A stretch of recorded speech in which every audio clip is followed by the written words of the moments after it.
January 31, 2024, huling araw ng taon mga kalokal. For today's video sa aming preparasyon para sa pagsalubong sa bagong taon. Ngayon pa lang namin kukunin yung mga dekorasyon namin na inilagay nung Pasko.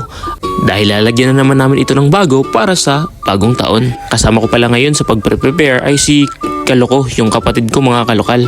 Follow his page ha. Kahit kaming tatlo lang dito mga kalokal, nilagyan na rin namin ng mga dekorasyon itong para sa pang New Year namin mga kalokal, para masaya namang tingnan.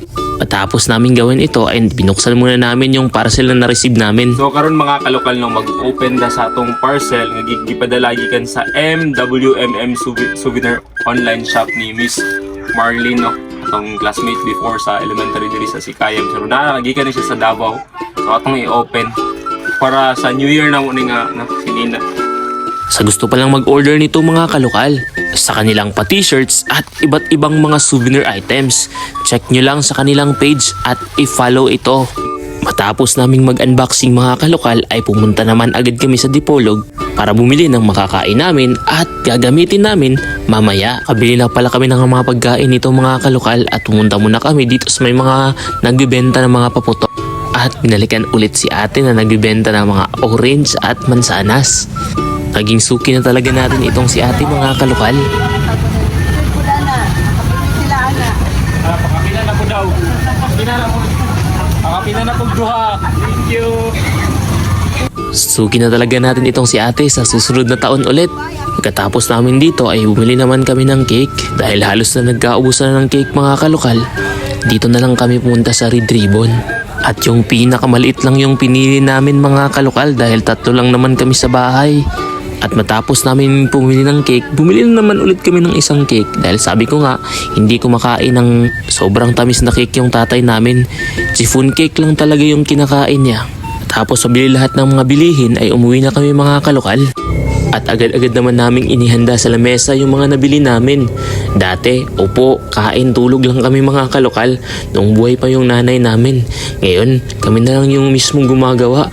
Nakakamiss yung mga araw na yon mga kalokal. Kaya para igunita yung mga masasayang araw na yon, ay isi-celebrate pa rin namin ito gaya ng dati. Thankful din kami mga kalokal sa mga kapitbahay namin at check kami sa kung ano ang mga ginagawa namin at sa mga espesyal na okasyon tulad nito. Binigyan pala kami dito ngayon ni Ate Malin ng chocolate gold coins para gumawa daw kami ng natawag na prosperity bowl. At pinabili ko na rin ng 12 itlog yung kapatid ko para daw ito sa prosperity bowl at mga candies. At binigay ko na dito mga kalokal yung chocolate coins na bigay ni Ate Malin. At dinagdagan na lang namin ng candy mga kalokal dahil sa ngayon wala pa kaming maraming pera. Iba't iba talaga yung mga ginagawa natin mga kalokal para swertehin sa susunod na taon. Wala namang mawawala kung maniniwala tayo, kaya inakit namin tong bilog na prutas sa harap ng bahay namin para idagdag sa lamesa. Matapos sa pangpaswerte at pabilog na prutas mga kalokal, ay inilatad namin yung mga nabili naming pagkain at ulam na niluto ng tatay namin. Medyo nagmamadali na kami nito mga kalokal dahil magsisimba pa kaming tatlo. Flex lang namin yung humba na niluto ng tatay namin. Papaflex daw niya dahil masarap daw to, sabi niya.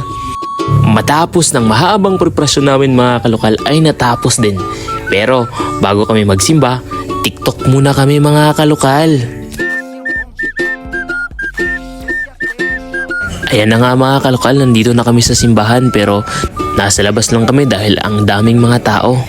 Fast forward na natin mga kalokal. Ito pala yung mga kaganapan matapos ang mass mga kalokal at shoutout natin yung kaibigan nating si Alin dito. At matapos magsimba mga kalokal ay umuwi na kami sa bahay at ito pala yung mga handa namin.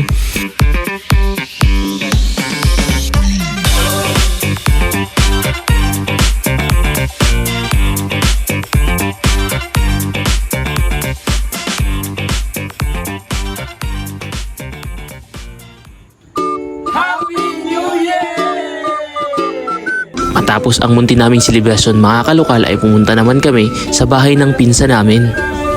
At dito na namin sinalubong ang bagong taon. Happy New Year! Happy New Hanggang sa susunod na taon ulit mga kalokal.